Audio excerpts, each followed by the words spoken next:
ইসলাম বিরোধী কোনো আইন যদি এই দেশে আপনি বাস্তবায়ন করেন, তাহলে স্বৈরাচার সরকারকে যেভাবে এই দেশ থেকে উৎখাত করা হয়েছে, আপনাকেও এই দেশ থেকে উৎখাত করা হবে ইনশাআল্লাহ। ভারতে দেখা যাচ্ছে আমাদের এই যে মুসলিম উম্মার অনেক মুসলমানদেরকে মানে সাধারণ অজুহাতে তাদেরকে এভাবে তাদেরকে মারা হচ্ছে এবং তাদের অধিকার খর্ব করা হচ্ছে, যেটা কিন্তু আসলে একজন প্রত্যেকটা মুসলিম মানে প্রত্যেকটা মানুষের উচিত, মানে প্রত্যেকটা মানুষের অধিকার রয়েছে সে তার দেশে বসবাস করবে। কিন্তু এরকম বিভিন্ন আইনে তাদেরকে কোণঠাসা করে দেশ থেকে মানে বের করে দেওয়ার ফিকির করা হচ্ছে। সবাইকে নিয়েই আইনটা প্রণয়ন করতে হবে, এই বার্তাটাই আসলে আজকের এই সমাবেশের মূল উদ্দেশ্য। এটা শুধু আমাদের দাবি না, এই 90% মুসলমানের দেশে প্রত্যেকটা মুসলিমের দাবি এরকম হওয়া উচিত।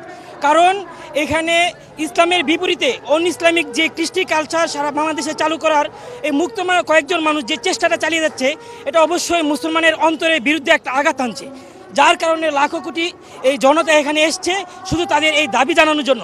কারণ এটা আমাদের অধিকার, আমরা শত বছর যাবৎ মুসলিম উম্মা আমাদের ঐতিহ্য নিয়ে এই দেশে বসবাস করছি এবং পর্দা পুশিদা যেটা আমাদের সবচেয়ে বড় দায়িত্ব সেটা আমরা পালন করছি।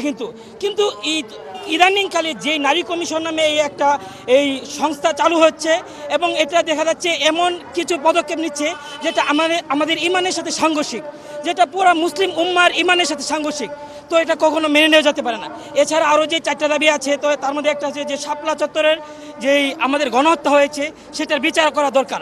আসলে এটা খুবই আরও আগেই এটা করা দরকার ছিল, কারণ এখানে হাজার হাজার মুসলিম জনতার লাশ পড়েছে এবং রক্তাক্ত হয়েছে, যেটা প্রত্যেকটা মুসলমানের জন্য মানে একটা রক্তক্ষরণ হয়েছে হৃদয়ে। কিন্তু এ পর্যন্ত এই বিচার হয় নাই, যেটা আমাদের জন্য খুবই দুঃখজনক বিষয়। তো আরেকটা বিষয় এখানে ছিল যে বহুত্ববাদ, যে সংবিধান, এই সংবিধান তো হবে একমাত্র আল্লাহ তাআলার উপর ভরসা থাকবে, কিন্তু এখানে দেখা যাচ্ছে বহুত্ববাদের একটা মানে বিষয় এখানে চলে আসছে। অথচ এখানে কথা ছিল এক আল্লাহর প্রতি আস্থা থাকবে, কিন্তু সেটা হচ্ছে না। মানে সব কিছুই কিন্তু মুসলিম উম্মার বিরুদ্ধে চলে যাচ্ছে, অথচ এখানে 90% মানুষ মুসলমান এখানে বসবাস করছে। তো এই জন্য আমাদের সকলের হৃদয়ে রক্তক্ষরণ হচ্ছে, যার কারণে এই লাখো কোটি জনতা এখানে আসছে। আশা করি ইনশাল্লাহ আজকের এই মাহফিলে, আজকের এই গণজমায়েত সারা বিশ্বকে জানিয়ে দিবে এই মুসলিম উম্মার এই দেশে কখনো অন ইসলামিক কোনো কৃষ্টি কালচার চলবে না এবং ভবিষ্যতে চলতে পারে। আসলে ফিলিস্তিনের যে বিষয়টা, এটা আসলে খুবই গুরুত্বপূর্ণ, কারণ যার ভিতরে মানবতা আছে, সারা বিশ্বে মানবতা আছে, যে এমন প্রত্যেকটা মুসলমান আজকে তাদের অন্তরে রক্তক্ষরণ হচ্ছে। কারণ এখানে নিষ্পাপ শিশু এরকমভাবে নিষ্পাপ মানে নারীদেরকে হত্যা করা হচ্ছে এবং বুলডোজার দিয়ে তাদের বাড়িঘর ঘুরিয়ে দেওয়া হচ্ছে এবং উপর থেকে টন টন মানে বোমা ফেলে তাদের ঘরবাড়ি সব কিছু ধ্বংস করে দেওয়া হচ্ছে। এটা একজন মুসলিম শুধু না, বরং প্রত্যেকটা মানবের উচিত তার মানবতার খাতিরে এই মানে আন্দোলনের সাথে সংহতি প্রকাশ করা। তো আর ভারতের বিষয় যেটা বলছি, ভারতে দেখা যাচ্ছে আমাদের এই যে মুসলিম উম্মার অনেক মুসলমানদেরকে মানে সাধারণ অজুহাতে তাদেরকে এভাবে তাদেরকে মারা হচ্ছে এবং তাদের অধিকার খর্ব করা হচ্ছে, যেটা কিন্তু আসলে একজন প্রত্যেকটা মুসলিম মানে প্রত্যেকটা মানুষের উচিত, মানে প্রত্যেকটা মানুষের অধিকার রয়েছে সে তার দেশে বসবাস করবে।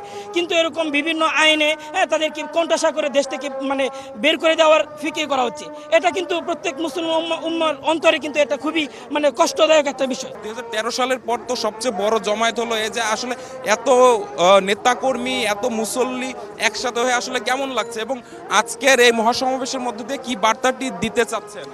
আসলে আজকের এখান থেকে আমি এটা বলতে চাই যে আজকের এই গণজমায়েত এটা অবশ্যই আমাদের আগামী ভবিষ্যৎ এবং সামনের যে বাংলাদেশ, এটাকে একটা ইমানের দিকে এবং সরকারকে এটা ইঙ্গিত দিবে যে আগামী যত সম্ভব মানুষকে কোনো সিদ্ধান্ত নিতে গেলে অবশ্যই মুসলিম উম্মা, যেহেতু বাংলাদেশে মুসলিম উম্মাই সবচেয়ে বেশি, মুসলমান বেশি, এই কারণে মুসলমানদের সাথে সাংঘর্ষিক এমন কোনো আইন করা যাবে না এবং সব কিছুর মধ্যেই একটা মুসলমানিত্ব এবং সবাইকে নিয়েই আইনটা প্রণয়ন করতে হবে, এই বার্তাটাই আসলে আজকের এই সমাবেশের মূল উদ্দেশ্য। একজনের সাথে কথা বলতে চাই, আপনি আসলে কোথা থেকে এসেছেন এবং আজকের যে মহাসমাবেশ, সেই মহাসমাবেশের থেকে কি বার্তাটি আসলে সারা বিশ্বের কাছে পৌঁছাতে চান?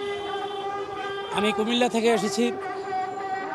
আমি এই কথাটা বলতে চাই, আল্লাহ রব্বুল আলামিন ইসলামের মধ্যে মুসলিম নারীদেরকে যে অধিকার দিয়েছে, পৃথিবীর কোনো ধর্ম নারীদেরকে এই অধিকার দেয় নাই।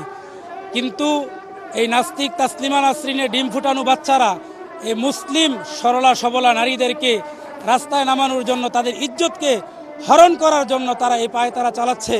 আমরা এর তীব্র প্রতিবাদ জানাবো আজকের এই সমাবেশ থেকে। যেহেতু এই দেশে 95% মুসলমানের দেশ। এই জন্য ইসলাম বিরোধী, কোরআন বিরোধী কোনো আইন যদি করা হয় মুসলমান কোনোদিন মেনে নেবে না। এই সরকারের কাছে আমাদের প্রতিবাদ থাকবে, সরকারের কাছে আমরা আবদার করব, ইসলাম বিরোধী কোনো আইন যদি এই দেশে আপনি বাস্তবায়ন করেন তাহলে স্বৈরাচার সরকারকে যেভাবে এই দেশ থেকে উৎখাত করা হয়েছে আপনাকেও এই দেশ থেকে উৎখাত করা হবে ইনশাআল্লাহ।